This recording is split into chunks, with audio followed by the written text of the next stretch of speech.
Hello guys, कैसे हैं आप लोग। तो खबर तो आपने सुन ली होगी, व्लादिमीर पुतिन जी के भारत यात्रा की और यहाँ देश में हमारे क्या क्या हुआ और ये वापस अब चले भी गए हैं। तो इस पूरे जर्नी की बात इस वीडियो में हम करेंगे और इस वीडियो में क्या मैसेज आपको मैं देना चाहता हूं वो भी आप देखिएगा। अगर आप इस वीडियो को देख रहे हैं तो इस थंबनेल में लिखा हुआ है कि क्या व्लादिमीर पुतिन की यात्रा भारत में फेल हो गई क्योंकि कुछ बड़े अनाउंसमेंट नहीं हुए। अभी आप YouTube पर जाओ देखो तो उसमें बस यही चल रहा है कि मतलब क्या हो गया, मतलब कुछ बड़े अनाउंसमेंट्स नहीं हुए। तो हम इसकी बात भी करेंगे आपसे, इसके पीछे हिडन मैसेज क्या है हम उसकी बात भी करेंगे। लेकिन एक बात आप जानिए, व्लादिमीर पुतिन का ये जो 30 घंटे का शो था, ब्लॉकबस्टर शो, ये बड़े बड़े जियो पॉलिटिशियन और जियो पॉलिटिक्स की नींव हिलाने वाला था। ये कैसे था हम सारी बात करेंगे दोस्तों। तो इस वीडियो को मैंने कुछ चैप्टर्स में डिवाइड किया हुआ है, तो मैं A to Z हर एक पॉइंट पर आपसे बात करूंगा दोस्तों, यानी कैसे जर्नी स्टार्ट हुई और कौन कौन से मैसेज आपको दिए गए दोस्तों, हम सारी बात करेंगे आपसे। तो शुरुआत करते हैं अपने वीडियो की, और वीडियो के बाद मुझे आपसे अच्छे अच्छे प्यारे प्यारे कमेंट चाहिए, ठीक है। देखिए, तो गाइस मैंने अपने पूरे इस वीडियो को चैप्टर्स में डिवाइड किया हुआ है और चैप्टर 1 में देखो मैंने क्या बोला आपसे, हम पूरा A to Z की बात करेंगे। तो जो A हमारा है, मतलब चैप्टर 1 हमारा है, यहां पे दोस्तों जो पुतिन जी की जर्नी है वो इंडिया आने से शुरू नहीं होती है, बल्कि ये शुरू होती है क्रेमलिन से दोस्तों। जब भारत का इंडिया टुडे ग्रुप और आज तक, जब इनके दो एंकर कहां गए, क्रेमलिन गए और यहां पे पुतिन जी का इंटरव्यू हुआ। आपने कभी देखा ऐसा कि पुतिन जी चाइना जा रहे हो या नॉर्थ कोरिया जा रहे हो और वहां के एंकर्स, वहां के मीडिया वाले जाके इंटरव्यू ले रहे हो? यानी गाइस ये होता है टोन सेट करना। यानी व्लादिमीर पुतिन जब ये भारत में आने वाले थे उसके पहले ये भारतीयों को एक मैसेज देना चाह रहे थे कि मैं क्यों आ रहा हूं यहां पे। तो अब हम बात करेंगे कि इनके इंटरव्यू में क्या क्या बातें हुई। इंटरव्यू विद द आज तक and the India today. Venue क्या है? कैथरीन हॉल, क्रेमलिन में दोस्तों। और अंजना ओम कश्यप और गीता मोहन यहां पर गई थी एज ए एंकर। इन लोगों ने मीटिंग की। तो मैं इस मीटिंग में दोस्तों, मैं इस इंटरव्यू में बेसिकली मैं बात करूंगा पुतिन जी के कुछ पॉइंट की, और जिसमें क्या क्या मैसेज छुपा हुआ है वो देखिएगा दोस्तों। काफी अच्छा खासा लंबा इंटरव्यू था और दोस्तों इसमें कुछ खास बातों को मैं बात करूंगा, मैं ध्यान सुनना। सबसे पहली बात, इन्होंने हमारे ऑनरेबल पीएम मोदी की बड़ाई की। इन्होंने बोला कि पीएम मोदी जो है वो दबाव में नहीं आते, न पहले आए थे, न अभी आए हैं, न बाद में आए। वो दबाव में नहीं आते, इनका पहला मैसेज था दोस्तों। दूसरा मैसेज इनका बड़ा क्लियर था। ये बोल रहे थे कि इंडिया और रशिया का जो आज का ट्रेड है वो 90% रूबल और रुपीज में होता है, लोकल करेंसी में होता है।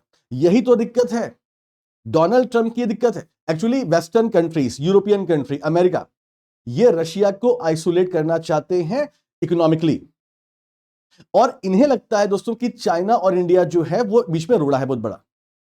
और अगर चाइना और इंडिया अपनी अपनी करेंसी में ट्रेड करेंगे तो ये इतने बड़े देश हैं दोस्तों, इंडिया चाइना, कि कहीं ना कहीं पूरी दुनिया में डी डॉलरेशन की शुरुआत हो जाएगी दोस्तों। क्योंकि जब ये करेंगे तो आगे जाके ब्राजील भी है, आगे जाके साउथ अफ्रीका भी है। ये ऐसे देश हैं दोस्तों जो कि आगे भविष्य में चाइना को, रशिया को और इंडिया को ज्वाइन कर सकते हैं। बेसिकली जो ब्रिक्स कंट्री की हम बात करते हैं, बेसिकली जो ब्रिक्स के मेन मेंबर कंट्री, आपने देखा भी होगा कि डोनाल्ड ट्रंप हमेशा ब्रिक्स कंट्री क्यों बोलते हैं? क्योंकि डोनाल्ड ट्रंप को एक डर है कि अगर दुनिया में कभी भी हमारे डॉलर को हटाया गया, रिमूव किया गया ट्रेड से, तो ये ब्रिक्स से ही संभव हो पाएगा। समझ रहे हो? तो 90% जो हमारा ट्रेड चल रहा है इंडिया और रशिया का, वो रूबल रुपीस में चल रहा है दोस्तों। तीसरी बात इन्होंने क्या बोली? तीसरी बात बोली कि जब अमेरिका खुद हमसे न्यूक्लियर फ्यूल खरीदता है, न्यूक्लियर फ्यूल, तो उसे इंडिया को जो ऑयल परचेस है उसमें दिक्कत क्या आती है? तो ये इंडियंस को और पूरी दुनिया को एक मैसेज भी दे रहे थे कि ये अमेरिका का दोगलापन है एग्जैक्टली में। यानी तुम खुद खरीदो तो सही है, और इंडिया परचेस करे तो इंडिया फंडिंग कर रहा है वॉर को, तो ये तो दोगलापन हुआ ना एक तरह से। तो और आज तक पूरी दुनिया में किसी भी लीडर ने डोनाल्ड ट्रंप को कंडेम नहीं किया था इस पर, और पुतिन खुद कंडेम कर रहे हैं इस पर। तो एक बहुत बड़ा पॉइंट ये था दोस्तों।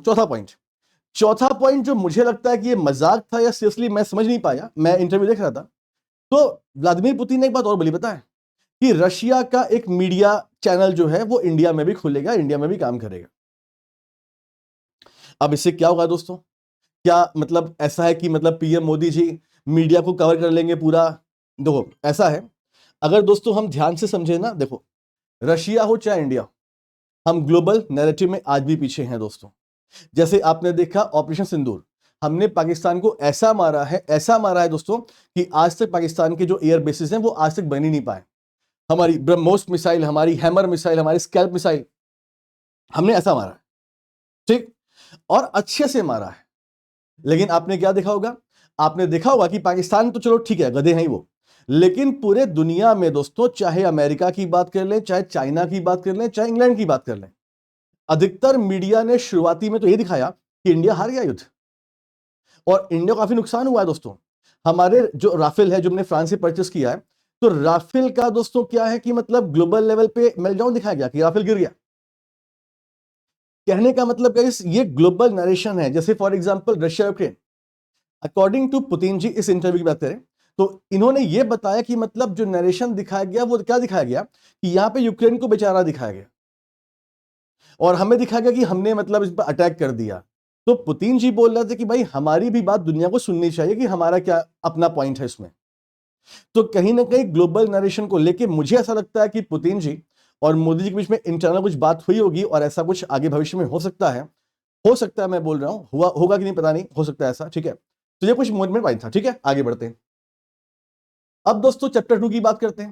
चैप्टर 2 में हम बात करेंगे पुतिन जी के दिल्ली अराइवल की, लार्ज डेलीगेशन की और प्राइवेट डिनर की हम बात करेंगे।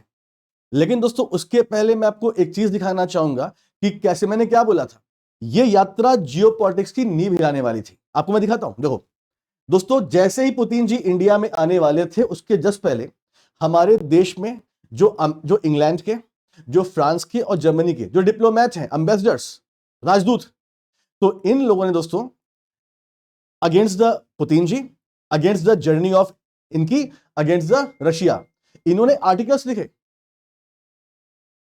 और ये आर्टिकल आप क्यों लिख रहे हो, मेरा क्वेश्चन यहां पे है कि कुछ दिन पहले की बात दोस्तों है, अलास्का में डोनाल्ड ट्रंप, व्लादिमीर पुतिन, इनकी मीटिंग हुई थी। तो जब इनकी मीटिंग हुई थी तो क्या आप लोग के जो राजदूत हैं अमेरिका में, क्या इन लोगों ने डोनाल्ड ट्रंप के अगेंस्ट कुछ लिखा था वहां पर? ये क्या दोगलापन है यार, मतलब तुम करो तो सब कुछ अच्छा है और हम करें सब कुछ खराब है। तो जब इन्होंने लिखा तो हमारी विदेश मंत्रालय ने इनको जवाब दिया अच्छे से। तो हमारी विदेश मंत्रालय ने बोला ये हमारे स्टेट गेस्ट हैं और डिप्लोमेटिक रिलेशन में ये चीज होनी नहीं चाहिए। कल को अगर आपके देश में हमारा कोई दुश्मन देश जाएगा तो क्या हमारे डिप्लोमेट कुछ लिखेंगे वहां पे? तो हमने कड़ी फटकार हालांकि लगाई है इस पर, लेकिन ये है क्या, क्योंकि दुनिया नहीं चाहती थी कि पुतिन जी की विजिट हो दोस्तों, सच्चाई है ये। क्योंकि पूरी दुनिया जो है वो रशिया को आइसोलेट करना चाहती है हर तरीके से, और उनको पता है कि जब तक इंडिया और चाइना रशिया की हेल्प किसी भी तरीके से कर रहे हैं, रशिया आइसोलेट नहीं हो पाएगा। तो इसीलिए बारी बारी से कभी चाइना पे कभी इंडिया पे टैरिफ लगाना, ये करना वो करना करते रहते हैं दोस्तों, है ना। तो यहां पे मैं आपको दिखा रहा हूं कि क्या इसके पहले हुआ, ठीक है। फिलहाल दोस्तों अगर हम बात करते हैं तो पुतिन जी करीब शाम को 6:30 इनका जो प्लेन है वो लैंड हुआ दिल्ली के पालम एयरपोर्ट पे, और इसमें नरेंद्र मोदी जी खुद गए थे सारे प्रोटोकॉल को तोड़ते हुए रिसीव करने के लिए। दोस्तों जब भी दुनिया के बड़े लीडर्स आपस में मिलते हैं तो इनके सारे हाव भाव को, सारे जेस्चर पोस्चर को पूरी दुनिया नोट करती है कि क्या इनके बीच में केमिस्ट्री चल रही है दोस्तों। और केमिस्ट्री इतनी बढ़िया थी, आपने देखा होगा दोस्तों क्या, कि पहले तो मोदी जी और पुतिन जी मिले तो आपस में पहले हैंडशेक किया, फिर गले लगाया। तो गले लगाने का मतलब ये क्या, ये एक फ्रेंडशिप को शो करता है ये, यानी दोनों लीडर के बीच में सब कुछ बढ़िया चल रहा है, सब कूल है, सब काम है। तो जेस्चर पोस्चर बड़ा अच्छा गया, मैसेज बड़ा अच्छा गया दोस्तों। लेकिन इसमें और क्या हुआ, इसके बाद आपने दोस्तों देखा होगा एक गाड़ी थी फॉर्च्यूनर, तो जिसमें पुतिन जी और मोदी जी साथ में गए थे, साथ में गए दोस्तों। अब मैं आपको यहां पर एक चीज समझाऊंगा जो शायद आपने ध्यान दिया नहीं होगा। Why Fortuner?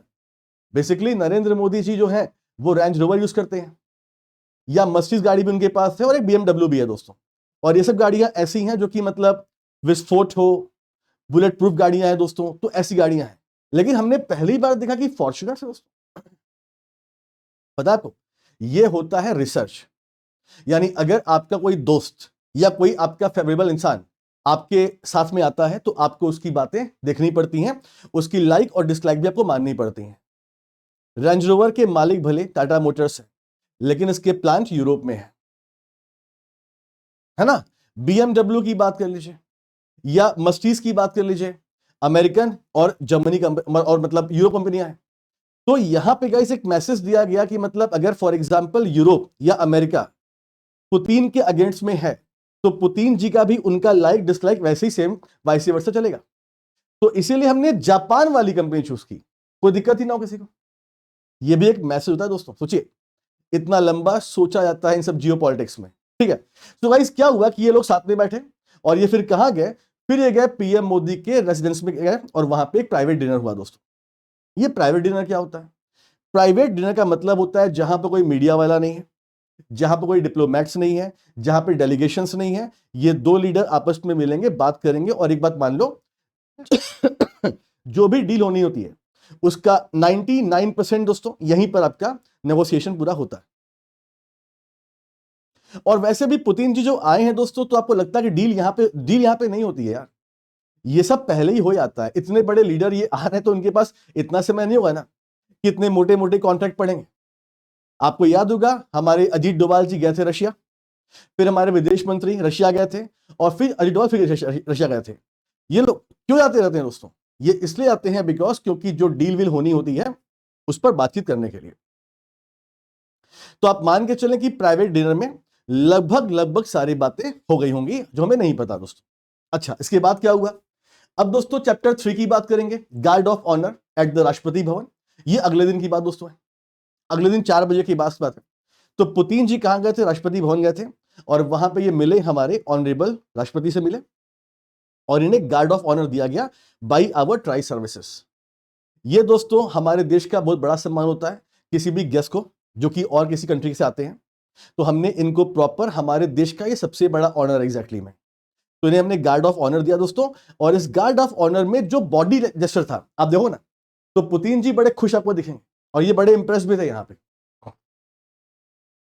तो इसमें दोस्तों इन्होंने बोला था कि भारत अब एक सुपर पावर बन चुका है, भारत एक मेजर पावर बन चुका है। ये मतलब बड़ाई भी, भाई सिंपल सी बात है, आप किसी के घर जाते हो तो नहीं अच्छे बोलते हो कि यार पेंट अच्छा है, कलर अच्छा है, घर अच्छा है, ठीक है। अब दोस्तों इसके बाद क्या हुआ? इसके बाद दोस्तों chapter number 4, Rajghat, tribute to Mahatma Gandhi ji दोस्तों। तो यहां पे जब प्रोग्राम खत्म हुआ राष्ट्रपति भवन में, उसके तुरंत बाद पुतिन जी गए, राजघाट गए दोस्तों महात्मा गांधी जी को श्रद्धांजलि देने के लिए। ये आप समझते हैं, ये होती है सॉफ्ट डिप्लोमेसी। यानी कि ये आ रहे हैं हमारे देश में जो सबसे पूजनीय है, सबसे बड़े लीडर जो आज तक के हैं महात्मा गांधी जी, उनको सम्मान देने के लिए। तो ये एक मैसेज आता है पूरे देश में कि मतलब हाँ यार, ये जो बंदा है ये आपके परिवार का एक तरीके से, तो ये एक हार्डकोर फ्रेंडशिप को शो करता है। ये एक जेस्चर है दोस्तों, ये एक पोस्चर है कि इंडियंस हम पे ट्रस्ट करें बेसिकली में। ये तरीके होते हैं गाइस, ठीक है। फिलहाल मुद्दे की बात करें, अच्छा आगे बढ़ते हैं। यहां पे इमेज आप देख सकते हो किस तरीके से श्रद्धांजलि दे रहे हैं, तो ठीक है आगे बढ़ते हैं। इसके बाद दोस्तों क्या हुआ? चैप्टर 5, अब आते हैं मेन चीज पे गाइस। अब मेन चीज पर आते हैं दोस्तों। मेन चीज आपको पता है पुतिन जी भारत में क्यों आए थे? तो पुतिन भारत में आए थे 23rd India Russia annual summit के लिए। यह पॉइंट आप ध्यान देना दोस्तों। तो अब ये आपका जो मेन समिट है उसकी हम बात करते हैं। ये कहां पर हुआ? ये दोस्तों दिल्ली में हैदराबाद हाउस में हुआ। इसे हम लोग हैदराबाद हाउस समिट भी बोल रहे हैं। ये आपका मेन इवेंट था दोस्तों, ठीक। यानी ये आपका मेन इवेंट है जिसके लिए पुतिन जी आए थे। और ये जो इवेंट होता है दोस्तों, ये आपका दो तरीके से होता है। पहले होता है रिस्ट्रिक्टेड मीटिंग, यानी फिर से दोनों लीडर आपस में मिलते हैं और आपस में प्राइवेट बात करते हैं। और फिर उसके बाद होता है फुल डेलीगेशन मीटिंग दोस्तों, यानी फिर पूरा डेलीगेशन साथ में जो आया है उनका और हमारा, हम लोग बैठ के साथ में अपने जो कॉमन मुद्दे उस पर बात करते हैं। तो ये जो आपका रिस्ट्रिक्टेड मीटिंग है, यहीं पर आपका टोन पूरा सेट हो जाता है कि दोनों देश क्या करने वाले हैं, और फिर उसके बाद डेलीगेशन मीटिंग होती है। अच्छा, अब हम आते हैं डेलीगेशन मीटिंग पे दोस्तों। दो अच्छा, मीटिंग में क्या क्या निर्णय लिया गया पहले वो दिखाते हैं आपको थोड़ा सा। देखो, ये आप देखो इमेज, यहां पे आप देख रहे हो। तो ये आपका फुल डेलीगेशन मीटिंग था। और इसके बाद देखो मैं आपको थोड़े पॉइंट दिखाता हूं। तो हमारी डील कहां कहां पर हुई है दोस्तों। जैसे यहां डिफेंस लिखा हुआ है, तो आप देखो डिफेंस लिखा है स्पेयर पार्ट्स लोकलाइजेशन, यानी स्पेयर पार्ट को लोकल लेवल पे बनाया जाएगा दोस्तों। मतलब कहने का मतलब रशिया और इंडिया जो है, रशिया के पास जो डिमांड है वो इंडिया बनेगा, इंडिया में डिमांड जो रशिया बनेगा। तो ये सब चीजें हैं। फ्यूचर वेपन सिस्टम को डेवलपमेंट, जैसे ब्रह्मोस हमने डेवलप किया वैसे ही, लेकिन यहां पर कुछ नाम सामने नहीं आया कि हम क्या डेवलप करने वाले हैं, ठीक है। ज्वाइंट मैन्युफैक्चरिंग करेंगे, लॉन्ग टर्म डिफेंस, ये सब केवल कहानियां हैं, सिंपल सिंपल बातें हैं, सिंपल सिंपल बातें हैं। ठीक है, आगे देखो और क्या बोल रहे हैं। एनर्जी, दोस्तों एनर्जी में रशिया ने हमें फिर से ऑफर दिया है कि वो हमें डिस्काउंट रेट पर जो क्रूड ऑयल है वो देते रहेंगे। ये इनका दोस्तों ऑफर है। ये एलएनजी के लिए बोल रहे हैं। एलएनजी बेसिकली जो एलएनजी है वो हम लोग परचेस करते हैं कतर से करते हैं, कतर से करते हैं, कुछ ईरान से कर लेते हैं। तो रशिया हमें अपना एलएनजी गैस भी सेल करना चाहता है दोस्तों। रिफाइनरी की बात कर ले, रिफाइनरी मतलब वही गाइस आपको पता है, जैसे फॉर एग्जांपल आपको पता है ना कि हमारे जो ये गुजरात में जो कंपनी रोजनेफ्ट कंपनी है उसका मालिक कौन है, रशियन मालिक तो है उसमें, नायरा एनर्जी। नायरा एनर्जी में जो मेजर शेयरहोल्डर कौन है, वो रोजनेफ्ट ही तो है। तो ये जो आपकी नायरा एनर्जी है वो रिफाइनरी कंपनी तो है दोस्तों। तो ये सब मतलब तो पहले से डील हमारी है। हाँ, एक मुद्दा क्या है दोस्तों, एक मुद्दा रशिया ने इंटरेस्ट दिखाया है हमारे देश के एटॉमिक एनर्जी में। क्या मतलब है दोस्तों उसका, देखिए दोस्तों हमारी गवर्नमेंट का टारगेट है कि हमें 2047 तक, मतलब जब हम डेवलप कंट्री बनने के राह पर रहेंगे, तो हमें उस समय अपना न्यूक्लियर एनर्जी जो है वो 100 मेगावाट तक पहुंचाना है, सॉरी 100 गीगावाट तक पहुंचाना है दोस्तों। ठीक है, अब ये कैसे होगा, तो गाइस देखो पहली बात तो ये कि न्यूक्लियर पावर प्लांट की बात करें, उसका फ्यूल जो होता है दोस्तों वो हमारे देश में होता ही नहीं है, यूरेनियम, हमें वो इंपोर्ट करना पड़ता है। तो रशिया हमें वो देने के लिए रेडी भी है दोस्तों।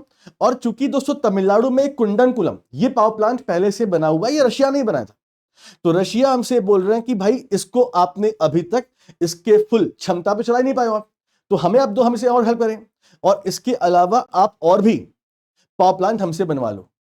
और भारत दोस्तों यहां पे रेडी हो गया है for the modular reactor, modular छोटे रिएक्टर दोस्तों। तो इसमें एक डील प्रॉपर हुई है, जो अच्छी डील आप मान सकते हैं दोस्तों। ठीक है, लेकिन गाइस यहां पर एक बात और भी है, देखो यहां पर हमारी सरकार ने एक बड़े खास तौर से रशिया को एक बात समझाई है, पता क्या, हमने रशिया से बोला है देखो भाई, दुनिया नहीं जानती नहीं मानती, लेकिन हम लोग जानते हैं कि जब तुम पे सैंक्शन लगे तो तुम्हारी इकोनॉमिक कंडीशन बहुत खराब हो गई थी, हमने और चाइना ने तुम्हें हेल्प किया, हमने अपना पूरा ऑयल आपसे परचेस किया, हम आपसे ऑयल परचेस करते हैं, हम आपसे डिफेंस के आइटम करते हैं परचेस, हम आपसे फर्टिलाइजर करते हैं परचेस, लेकिन आप हमसे क्या करते हो परचेस। मतलब दोस्तों जो रशिया और इंडिया का ट्रेड है वो मिसमैच है, मतलब हम लोग रशिया से इंपोर्ट ज्यादा करते हैं और रशिया हमसे इंपोर्ट कम करता है। तो हमने रशिया से यह भी बोला हुआ है कि देखो भाई ऐसे काम थोड़ी ना चलेगा, यानी हमारा जो ट्रेड इम्बैलेंस है, मतलब जो डेफिसिट है, उसे आप पॉजिटिव कीजिए, यानी आप भी हमसे सामान परचेस कीजिए। तो रशिया रेडी हो गया है दोस्तों। तो रशिया ने कुछ सेक्टर्स में हावी कर दी है, जैसे फार्मास्यूटिकल, पेट्रोकेमिकल, पेट्रोकेमिकल, फार्मास्यूटिकल, और एक और था, और आपके मोबाइल फोन के स्पेयर आइटम, मोबाइल फोन के आइटम्स, ये सब रशिया हमसे परचेस करेगा। तो रशिया ने बोला जो चीज आपसे हम परचेस नहीं कर रहे थे अब हम करेंगे। तो रशिया ने भी अपने इंपोर्ट के जो उनकी लायबिलिटी दायित्व से ये पूरा करेंगे बोल रहे हैं। ठीक है, चलो आगे बढ़ते हैं। अब दोस्तों और क्या पॉइंट हमारा, देखो और कहां डील हुई है। अब दोस्तों डील ट्रेड पर हुई है। तो आपको ये मैंने पहले ही बताया हुआ है कि रशिया का और इंडिया का टारगेट है कि 2030 तक हम $100 बिलियन के ट्रांजैक्शन हमारे बीच में हो। ठीक है, रुपी बेस्ड पेमेंट सिस्टम इंप्रूवमेंट, इसका मतलब है क्या हुआ, देखिए आपको पता है कि रशिया पर सैंक्शन लगे हुए दोस्तों, और आपको शायद यही पता होगा एक ऑर्गेनाइजेशन होता है Swift, society for world wide inter bank financial telecommunication, और ये वो बॉडी है दोस्तों जिसके थ्रू ही आपका इंटरनेशनली फंड ट्रांसफर होता है। और रशिया के ऊपर स्विफ्ट ने भी सैंक्शन लगा रखा है दोस्तों। तो हमें एक ऐसे सिस्टम की जरूरत है दोस्तों जिसमें हम डायरेक्टली इंडिया बैठे बैठे ऑनलाइन पैसा रशिया के जो बिजनेसमैन है, जो वेंडर्स हैं, उनको दे पाए, और वो भी हमारे देश में पेमेंट कर पाए। तो हम लोग इस पर भी काम करेंगे ताकि स्विफ्ट को हम बाईपास कर दें और हम आपस में ही ट्रांजैक्शन करें। और इंडिया ये कर चुका है दोस्तों। हमारे यूपीआई का कई सारे कंट्री, 8 कंट्री से हमारा टाई अप है दोस्तों, 8 कंट्री से। Last country was Qatar, Qatar हो गया, फ्रांस हो गया, मॉरिशस हो गया, हमारी कई देशों से एग्रीमेंट है जहां पर आप यूपीआई से ट्रांजैक्शन कर सकते हो। वही सेम चीज है गाइस, वही ये सिस्टम है, रशिया में डिप्लॉय करना पड़ेगा बेसिकली। अच्छा तो दोस्तों, तो यहां पर आप देख पा रहे हो, अच्छा स्पेस पर भी हमारे एग्रीमेंट हुए हैं दोस्तों। आपको पता है Russia is the Pioneer, Russia Pioneer है स्पेस एजेंसी में। दुनिया में पहली बार कोई व्यक्ति जो अंतरिक्ष में गया था वो रशियन गया था दोस्तों। तो रशिया का जो स्पेस प्रोग्राम है वो काफी लंबे समय से काफी अच्छा चलता है। तो यहां पे गाइस स्पेस पर भी हमारी आपस में बातचीत चल रही है। इसका मतलब मुझे ऐसा लगता है दोस्तों कि मतलब रशिया और इंडिया मिलकर, जैसे नहीं हमने और नासा ने, इसरो ने निसा सैटेलाइट बनाया था, तो रशिया और हम दोस्तों कल को कुछ स्पेस एक्सप्लोरेशन कर सकते हैं, मून मिशन कर सकते हैं, और इवन रशिया से बनाए रॉकेट भी हम लोग यूज कर सकते हैं। तो ये सब कुछ पॉइंट हमारे हैं, ठीक है। अच्छा, ये है ना, ये रॉसकॉस्मोस, ये दोस्तों रशिया का स्पेस एजेंसी है, और हमारा इसरो इनके टाइप हुआ है। क्रिटिकल मिनरल्स, देखो ये चीज दोस्तों, हमारे पास क्रिटिकल मिनरल्स हैं, लेकिन हमारे पास इसकी रिफाइनरी का टेक्निक नहीं है, और उसे डेवलप करने में टाइम लगेगा। तो रशिया ने हमें ऑफर दिया है कि हम आपके देश में ऐसा इंफ्रा डेवलप कर सकते हैं कि आप क्रिटिकल मिनरल्स की रिफाइनरी अपने देश में कर पाओ, ताकि आपकी इंपोर्ट डिपेंडेंसी कम हो। तो हमें एक ऑफर दोस्तों मिला हुआ है, जिसकी बात यहां पे हम कर रहे हैं, ठीक है। अच्छा, फिनटेक, जो मैंने आपको पहले ही बोल दिया दोस्तों, आगे जाके फिनटेक ऑनलाइन पेमेंट में काम होना है, ठीक है। तो आप मुझसे बोलेंगे सर ये तो हमने देख लिया, लेकिन जो हाइप थी कि मतलब पुतिन आएंगे तो S-400, S-500, सुखोई 57 इस पर डील होगी, ये तो बात ही नहीं हुई, कुछ ये तो बात ही नहीं हुई। सही बात है, ये बात नहीं हुई। तो क्या हमें लगता है दोस्तों कि क्या वाकई में कोई बात नहीं हुई होगी? मेरा मानना यह है दोस्तों कि एक्चुअली आपको पता है कि अमेरिका और वेस्टर्न कंट्री की बड़ी खास निगाहें इस डील पर थी, और मुझे ऐसा लगता है दोस्तों कि जो इंडिया की इकोनॉमी की स्पीड है, तो हम अपने ऊपर और सैंक्शन या और टैरिफ अब नहीं ले पाएंगे। तो मेरे हिसाब से S-400 या S-500 सुखोई, इन पर जो डील दोस्तों होनी होगी वो हो गई होगी। क्यों, मैं दिखाता हूं। तो मैंने आपसे गाइस क्या बोला था, देखो यहां पे मैंने आपसे बोला था कि पुतिन जी अकेले नहीं आए, पुतिन जी अपने साथ साथ एक डेलीगेशन लेके दोस्तों आए हैं। इनका नाम है आंद्रे बेलोउसोव। ये दोस्तों रशिया के डिफेंस मिनिस्टर हैं, और इनकी हमारे डिफेंस मिनिस्टर राजनाथ सिंह जी के साथ अकेले मीटिंग भी हुई है, काफी लंबी चौड़ी मीटिंग हुई है, ठीक है। और देखो ये कौन है, ये दोस्तों इगोर सेचिन है। ये कौन है, ये है रोजनेफ्ट कंपनी के सीईओ, बहुत बड़े आदमी है दोस्तों।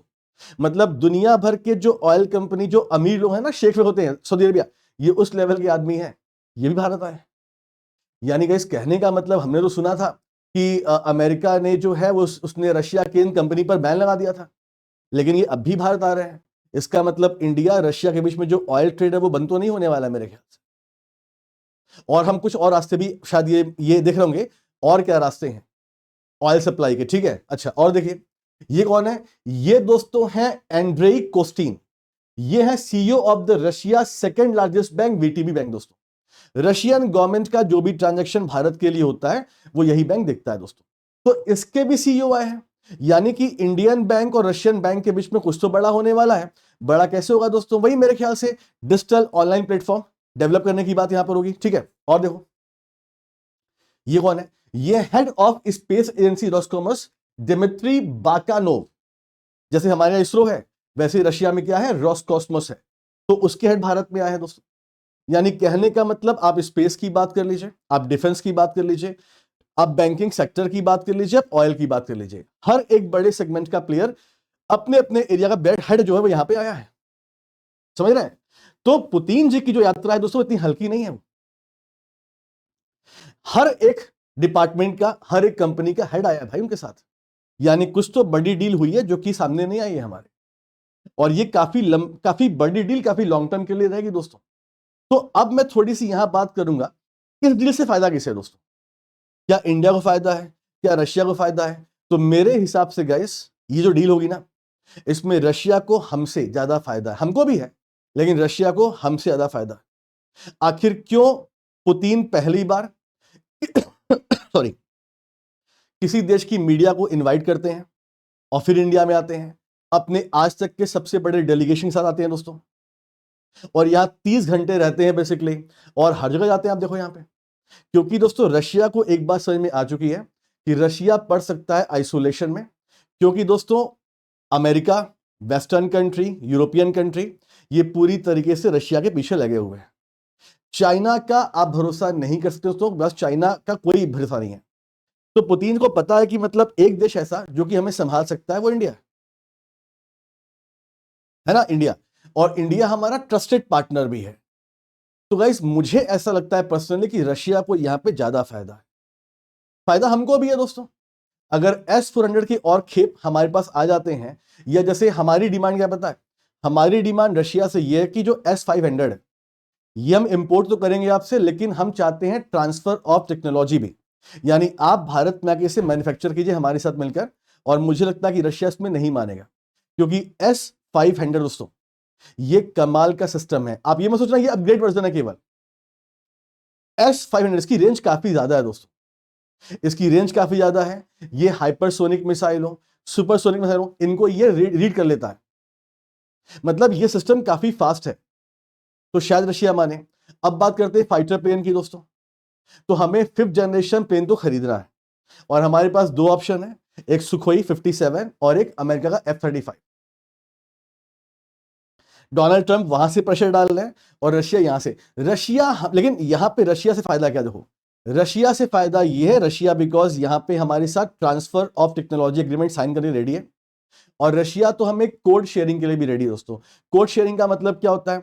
कोड शेयरिंग का मतलब होता है जैसे राफेल है, तो दसाल्ट कंपनी जो है राफेल की मैन्युफैक्चरर, इसने कोड शेयरिंग हमें नहीं की है, इसने कोड्स नहीं दिए हैं। अगर ये हमें कोड दे देगी तो हम इनके प्लेन को अपने हिसाब से मॉडिफाई कर सकते हैं। तो फ्रांस ने इनको मना कर दिया है दसाल्ट ने, लेकिन रशिया वो भी देने को रेडी है सुखोई 57 का। तो अब ये देखना पड़ेगा कि इंडिया ने उसकी डील की है कि नहीं है, और वो ऐसे सामने नहीं आएगा।